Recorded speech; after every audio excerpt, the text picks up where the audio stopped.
perhaps connecting with the breath and the body wherever it's easiest for you.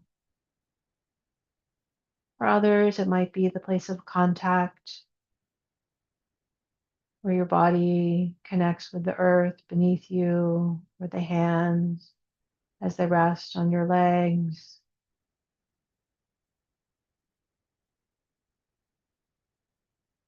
If it's supportive for this continuity, gently allowing this home base to bring you into the present moment.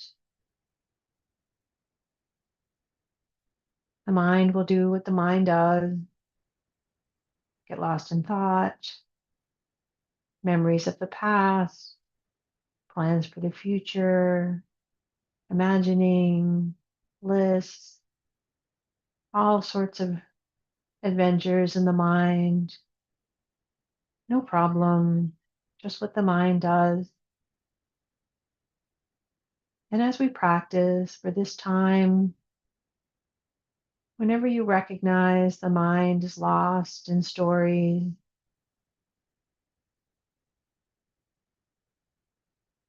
returning to the body, your home base, with kindness,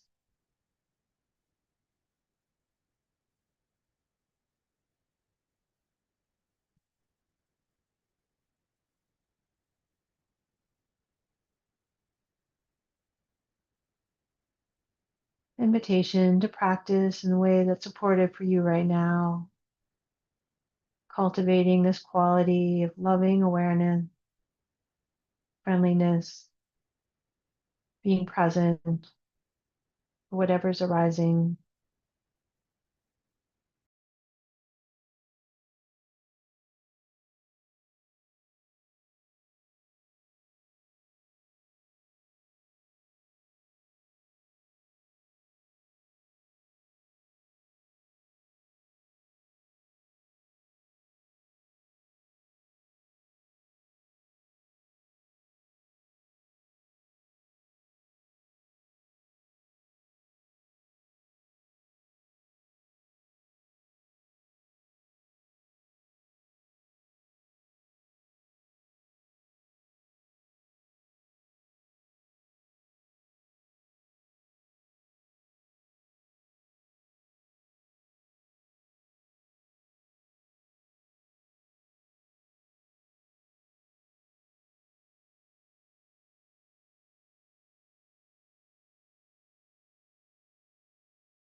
With each breath, connecting to the rhythm of the world,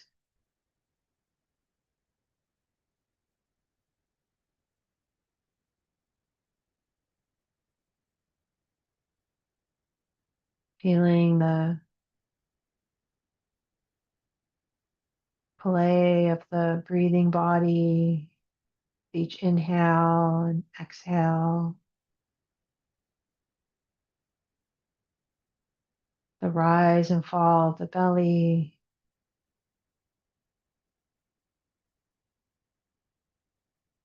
or the expansion and contraction of the lungs,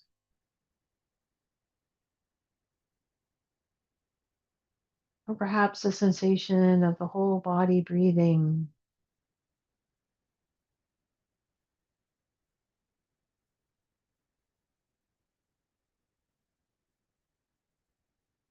And remembering that each breath is this gift from the universe.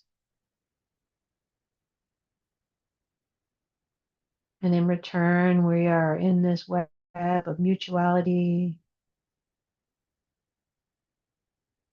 offering our exhale back to support the plants.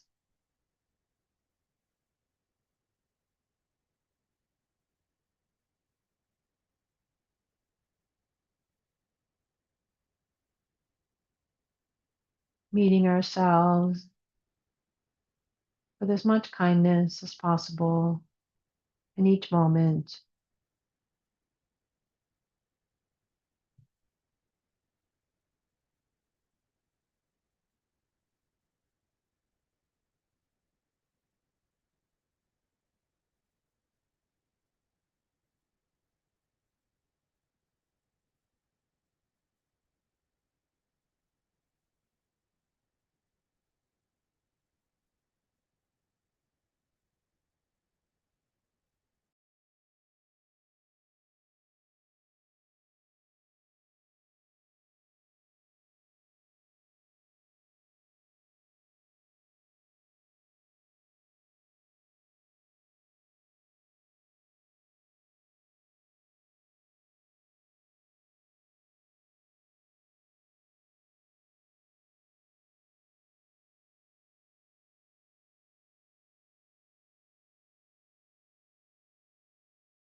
As we end our practice, I invite us into a few minutes of practicing gratitude.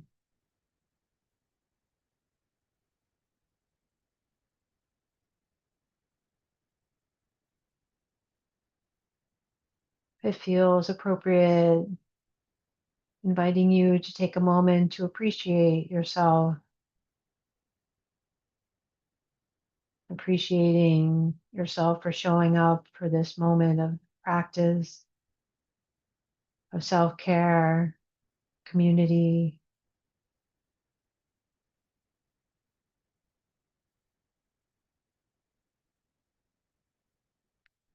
and then extending that circle of gratitude to include everyone who's joined our lunchtime mindfulness today, offering gratitude for this Sangha, this community, gratitude for Big Bear Retreat Center for hosting us.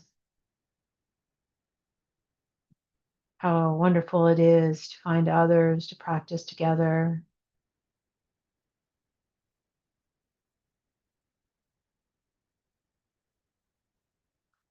And then extending that circle of gratitude to include all those in your family and friends and neighborhood and your community, all the many ways that we're supported by others. Perhaps someone delivered you some food, gave you a ride somewhere, took care of your health needs or your children's education or computer tasks. All the many ways we're in community and being supported by so many in each moment. And extending that circle of gratitude to all of the humans near and far, known and unknown. We do all those tasks of connecting us via Wi-Fi, building and creating the computers, offering their toil to mine the resources for all of the equipment and appliances that we use, sewing our clothes, growing the food, all the many ways that we are connected in this human community. And then extended our gratitude for all the blessings of all the animals, their beauty, their joy, their companionship, all the plants, all the blessings and gratitude for the plants, the blossoms of the flower, the shade of the trees, the richness of the lettuce and all the vegetables, all the many blessings of the plants, blessings for the fungus and the single celled organisms, all the other beings with whom we share this planet. And then extending this appreciation, this gratitude to the earth, all the blessings of the earth, gratitude for the air, gratitude for the blessings of the water, the oceans, the rivers, the streams, the ponds, gratitude for the blessings of the stones and the soil and the minerals, gratitude for the blessings of the earth. And each moment in this interconnected web that we are part of, we bow and offer gratitude and appreciation.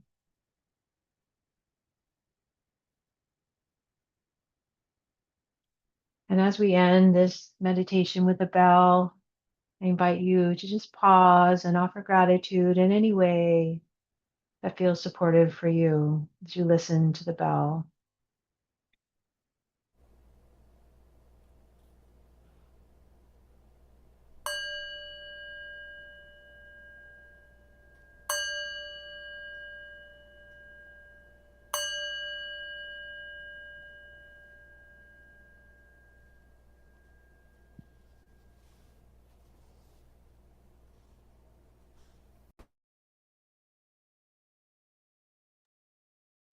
Thank you.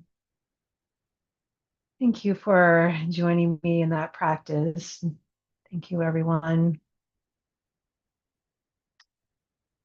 I wanted to share a little bit today. And there's a line from the Mangala Sutta, which is one of the suttas that's often chanted if you visit monasteries. It's a sutta of instructions about how to be in the world. And this line comes to me frequently. And so I just was thinking about it today and I wanted to share it with you. And the line is honor that which is worthy of honor. Honor that which is worthy of honor. And so I find this reflection really useful because it tells me when I think about it, it's like, where am I placing my attention? What am I honoring with my attention? And, what is grabbing my attention and where does my energy flow and what am I doing? So, like, honor that which is worthy of honor. So, as I mentioned, I'm visiting Massachusetts. I'm helping my family. My mom's almost 95 and she's moving into a care facility where she'll be able to get more assistance. And, we were working with that with my sister yesterday, and I was taking a walk outside of her house along the salt marsh here. And I was just so full of just thoughts of that and then thoughts of the world and almost like what a privilege it is to actually be caring for my mom and for her to be able to receive care and then all the people who don't have care and all of the ways that I'm like consumed by all these questions that some people don't even have. It's like actually I'm lucky to have these worries about how do we do this with my mom. And and it's a beautiful area and yet I wasn't even there.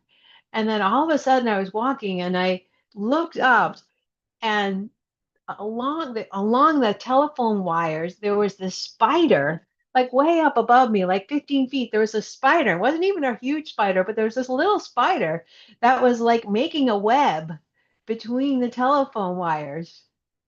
And and it caught me, like it was surprised me. And I realized, like just a moment, like it just kind of dropped into the world, like it was in all of these thoughts. And it wasn't like the thoughts were bad or good or anything. It was just caught. I was just spinning. I was just spinning. And so some of the thoughts might have been worthy of honor, but I wasn't even there to present to begin with. But that spider, and so it brought me into this moment of connection. And I was like, worthy, what is worthy? And like, I felt like, well, and it was just like came to be like, oh, and I want to pay attention to the spider. And sometimes, especially with the news and what's roiled and really important, but we can actually not even be present with what's important because we're just caught in the machinations of the mind around it. And so there's a word in Pali, which is the language closest with the Buddhist teachings were written down, and that's called puja, Puja. And it's often used in monasteries when there's a ceremony, we're going to do a puja. But puja means to honor and to respect. And so, like, how do we bring that sense of honoring into our life? And to me, it is these moments where I can connect with my breath and remember that the breath is part of the world, where I can recollect and I can begin to see, what is it that I want to bring my attention to right now? And that's the power, I think, of this practice of mindfulness. It's like we are cultivating this intentionality of like, where am I directing my attention to in this moment? And I love this aspect of mindfulness that it's this non judgmental capacity of awareness, that we're bringing this loving awareness, this capacity in the moment where I may have opinions and views and all of these things that, they're probably right because they're mine. But, anyways, we'll let that go. But, if I can get into the mindfulness and I'm actually in my body in this moment, opening to these places where I can cultivate the capacity to meet the world and not jump right immediately into reactivity. And so I think that this capacity of turning towards, and I often, when I do this, I put my hands out flat. And I do this as a reminder. It's been such a somatic way of like, here it is. I'm meeting the world. I'm receiving. I'm not like pushing it away, or I'm not like grabbing on and armoring or holding on to it. I'm just meeting this moment. Because so often, I either want to hold it or push it away, just meeting this moment. And because there are so many things that are challenging in the world, both on the personal levels and in the global society, when we meet the world, then we can often have the next moment be a compassion or care, or like we did earlier, and thinking about all the sparks of joy. And so this practice of just mindfulness leads us into these really deep places of like honoring what is worthy of honor. What is it that I want to bring my attention to? And so part of this thinking of this phrase, honoring what is worthy of honor, and I don't know if you can see this, I don't have my self view on, but there's a new book out by one of my favorite authors, and this is Vanessa Machado de Oliveira, and it's called Outgrowing Modernity. I haven't read it yet, but I just got it. But I opened the front page, and I'm just going to read you a little bit from her dedication. And the dedication is like who the book is honoring. And so the full name of this book is Outgrowing Modernity, Navigating Complexity, Complicity, and Collapse with Accountability and Compassion. So you could see that it's not like light reading, but it's really great. So she starts off her dedication, and I'm just going to read it because it's just really amazing. And she says that she's writing this to all beings. So you'll hear she's not Buddhist, but there's a lot that she reflects in here to all beings, human, other than human, and beyond, who bear the scars and open wounds of exploitation, extraction, expropriation, dispossession, destitution, genocides, and ecocides, carved by the dis-ease of separability, the illusion that humans are separate from nature as the fabric of life rather than woven into it as entangled threads. And I love that she's dedicating this book to all beings and then like brings in this deep interconnectedness, that we are all impacted by these forces of what we would call in Buddhism the forces of greed, the forces of hatred, the forces of confusion. And then this place that she points to this, and she actually in the writing, it's dis dash ease, dis-ease, disease of separation. This really fatal illusion that we get confused and we think, oh, I have to protect this individual small self right here from all of those. And that we are always deeply entangled, that we are are. And when we remember this place of our entanglement, there's a place that I think is really significant because it means that I don't, my actions reverberate in the world. My choices and that I'm doing for the benefit. Like, even if it's caring for my mom right now, that this love and this care, that heart that I'm building reverberates out in the world. And sometimes I may have a bigger impact in another action. And so our actions of our hearts and our minds are part of this threads, the fabric of the world. And so I want to read from another part of this before the dedication as well, because one of the other parts that she points to, I think, is so important, is that in looking at our deeply entangled, non-separate, moving away from this individual separation that we as humans do, she says in the next part of the dedication, she says, I ask for help from all my relations, especially those deep within the earth, the networked fungi, the rock making microbes, the ancestral bones, the ancient fossils, the living soil, the minerals, both considered rare and common, the forgotten seeds, the gases that move unseen, the underground fires and molten rock, the waters that carve through the stone, the pressures that shape continents, and the void and caverns that hold silent space, who carry earth wisdom and know what it is to break down, to compost, and to regenerate. So beautiful, this idea of asking for help. And I think we need it right now. And we need help from this ancient wisdom, this ancient wisdom of these microbes. When you see the little lichens and the other things that they're building the soil on the rocks, like making a no out of no way, as Grace Lee Bogg says, these bones that will become part of the mineral, like the voids and the empty spaces that hold our earth together. And I just find this so beautiful that we can pause in our getting caught in how people want to direct our attention and our thoughts. And we can remember this ancient wisdom, bringing the past into the present in that way that we can connect with.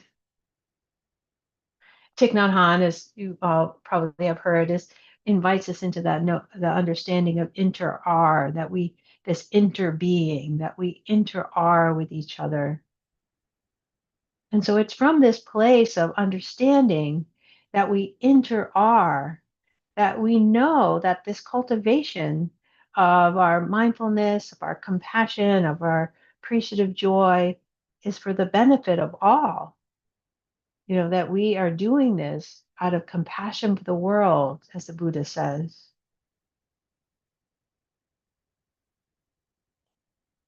And so there's more. I haven't, I've just barely started this book, and like it's already kind of have all these juicy things in it. But this really is this way that this encouragement to be present for ourselves and to get to know ourselves intimately in all of the wounded places and all the difficult places and all the joys.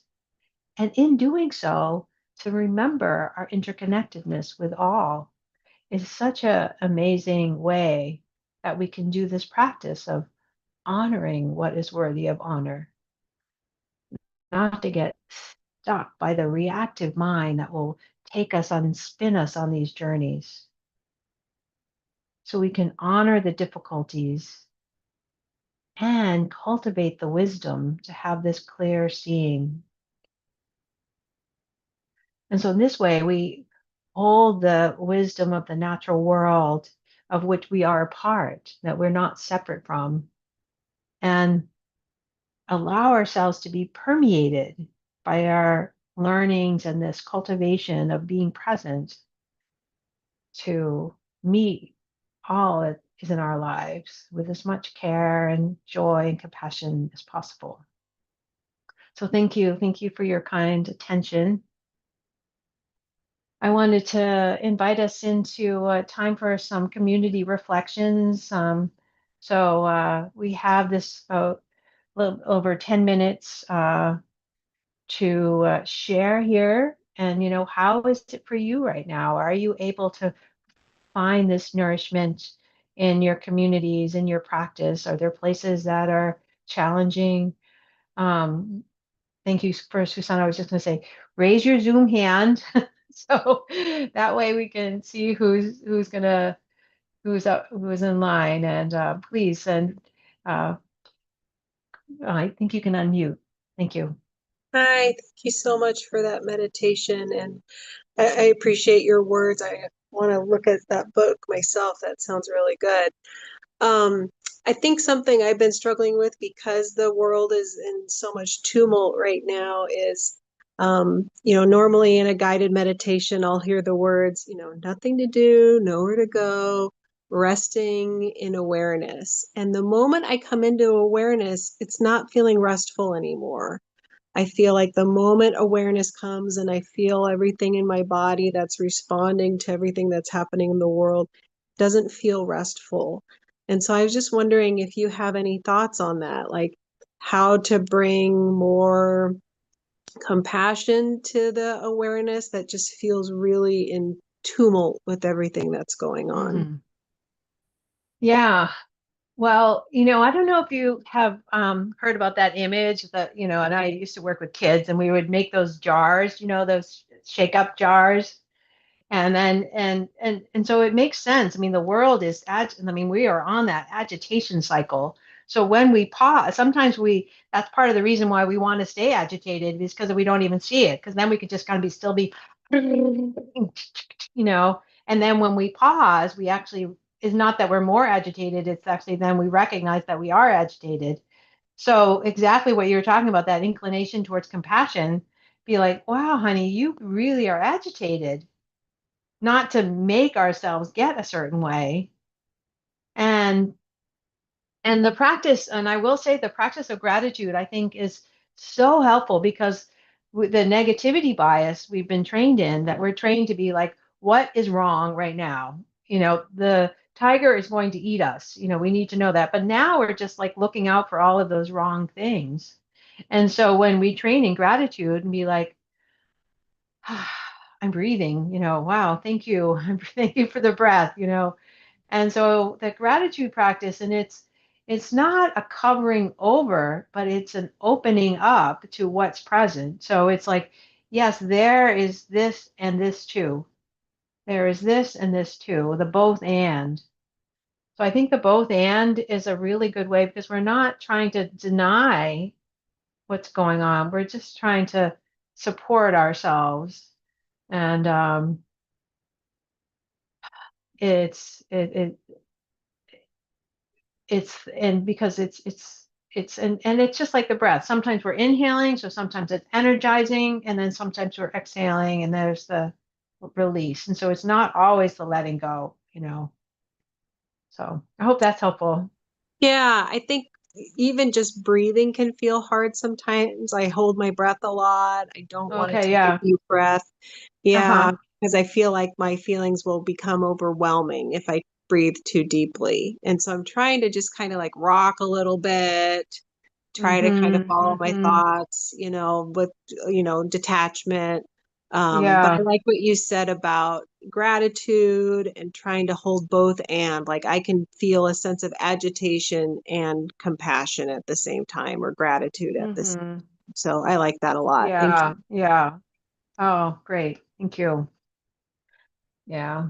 And just trust that wisdom of the body. Like if the breath is doesn't feel like a good place to go, widen the field, sounds, sights, the whole body. I've been practicing a lot with the elements because I think that those are a lot bigger. So you've probably heard that. I didn't do it very specifically here, but feeling the groundedness, the earthness, the fire, the water, all of that can be really helpful. Uh, thank you. Other reflections, how you're practicing, what's coming up for you.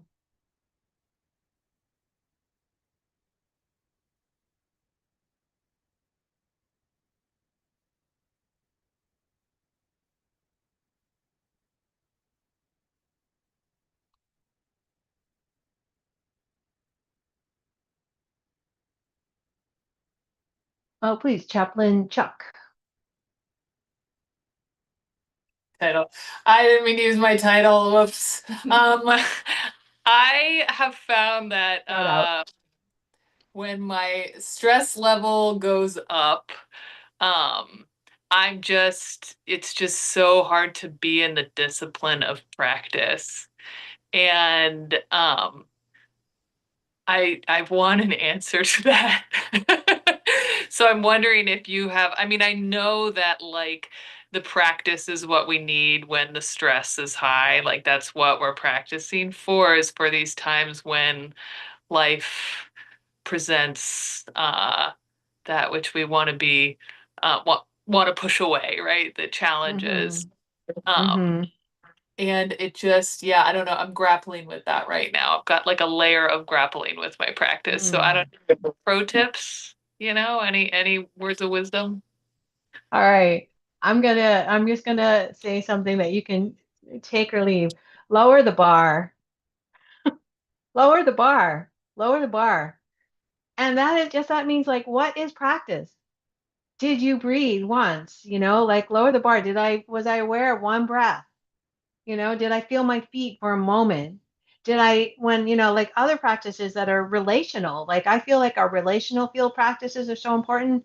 When I meet somebody at a checkout, am I aware that, when I meet there, do I see them when I'm paying for my, whatever? Am I in, all of those are practices, so those to me is like lower the bar to this breath, this moment, not like 10 minutes or 15 or 45 minutes. So it's, and then just like this moment, how can I be present for whoever and whatever I'm with? And then that's the only moment we have. That's the only moment we have is this moment.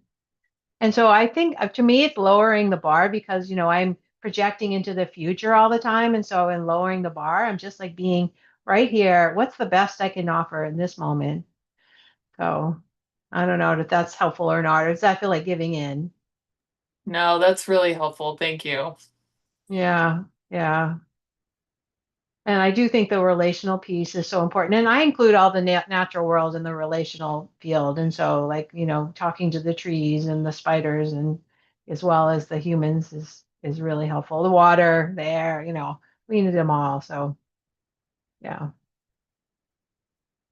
What do other people do? How are other people supporting this time? I mean, it's, uh, if it's, I know there's just so much suffering so close to all of us, and there's so much instability and so much hatred and violence. It is really hard to find that place of cultivating care and compassion.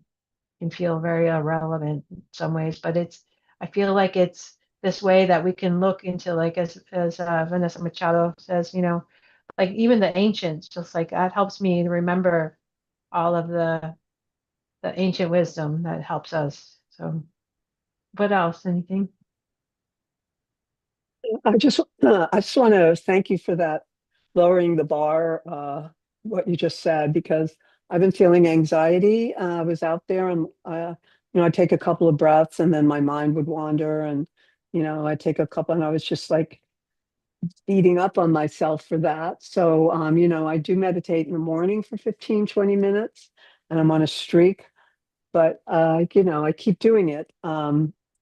And I just sometimes it's hard, just hard. Like it was hard today. It hasn't Hmm. usually been, but it was hard today for me. Nothing to do with you. It's just where I'm at. So the lowering the bar thing helped me, and I appreciate it.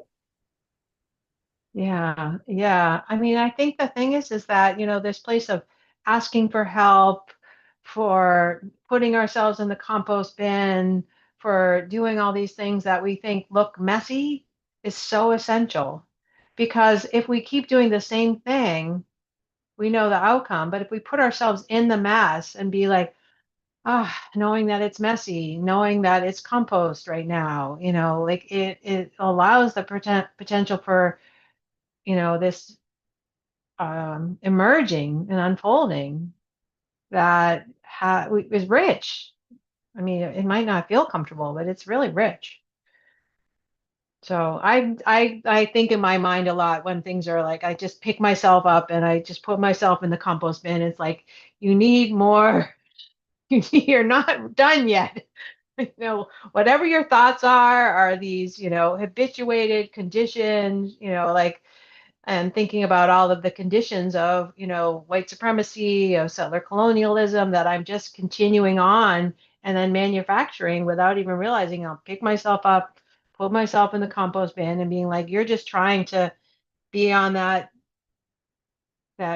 those graphs, the progress graphs that go up like this instead of on the cycles. So I also really highly recommend sweeping meditation if you're agitated. If you're in the monasteries, a lot of times people do a lot of sweeping because the monks and the monastics and the bhikkhunis are all walking along barefoot. So sweeping meditation is really really wonderful. It's a very old tradition, so you can know that you're part of the stream when you sweep or washing dishes. Thich Nhat Hanh has some wonderful things about washing dishes. Thank you so much. Oh, thanks, Susan.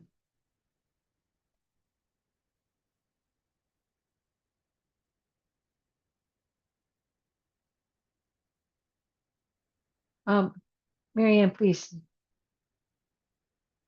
Thank you, JD. So I just wondered, I didn't quite make out what the Grace Lee Boggs quote that you shared was. Oh, that was her quote that I love is making a way out of no way. Okay, great. Love it. Yeah. Thank you. Hmm. Yeah. And then just because you're asking about quotes, I will say that this book, The Outgrowing Modernity, is the second book, and the first book is called Hospicing Modernity, which I also really love that term, like this way that we actually need to hospice the world that we're in, not just like kick it to the curb because it's actually in us. And so what is it that, we're caring for ourselves as we're allowing the transformation to happen? And to me that seems that's that element of care and compassion. Hey, is there anything else from anyone before we wrap it up here?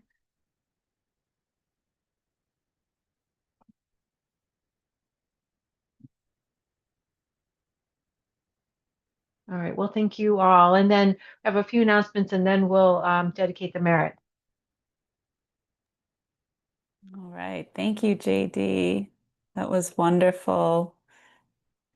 So we offered this lunchtime mindfulness freely in the spirit of generosity.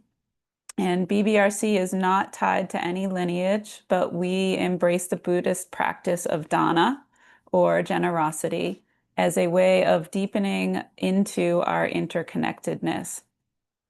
And teachers choose freely and generously to share their time, their practices, and their wisdom with us. They are not paid to be here. So we offer generosity through our presence and our kind attention and our practice.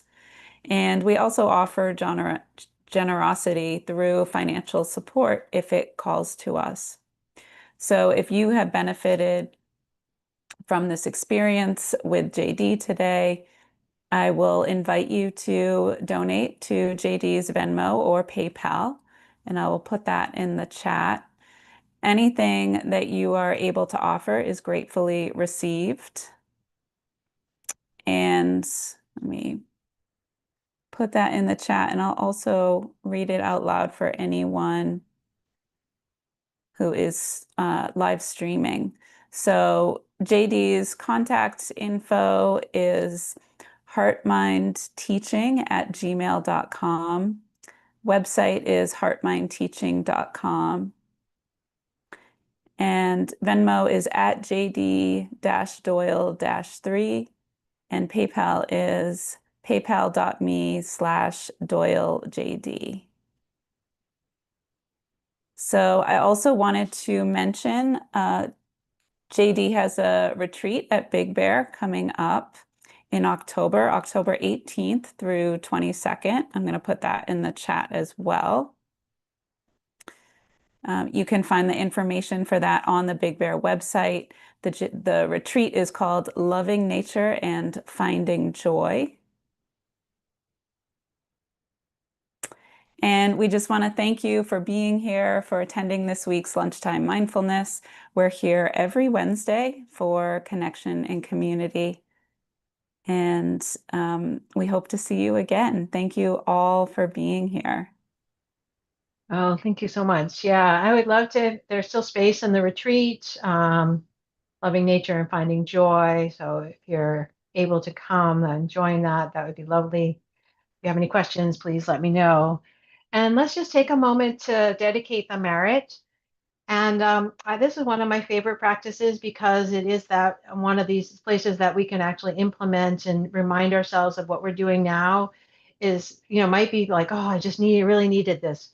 But then we can also be like, oh, and I'm offering it for the benefit. And you can offer it if there's a particular person or a group of people, you can offer it to that particular group, or you can sort of spread it freely as if you were thinking about kind of like dropping a pebble in a pond and offering the merit. And so the merit is a word that we don't use that much, but it's like goodness or beauty or wisdom or some sense of that impact of our practice. So as we finish, we just take a moment and we pause to reflect on the beauty, the wisdom, the merit of our time together. And we offer that freely. May any merit from our practice be for the benefit, for the wisdom, for the freedom of all beings. May all beings experience kindness. May all beings have homes and shelter and food. May all beings live in places free of fear. May all beings have moments of joy in nature. May any benefits from our practice today be for the benefit of all beings everywhere. May all beings be free. Thank you. Thank you so much. Thanks for your practice. I hope to see you again on this path in different ways. So, bye.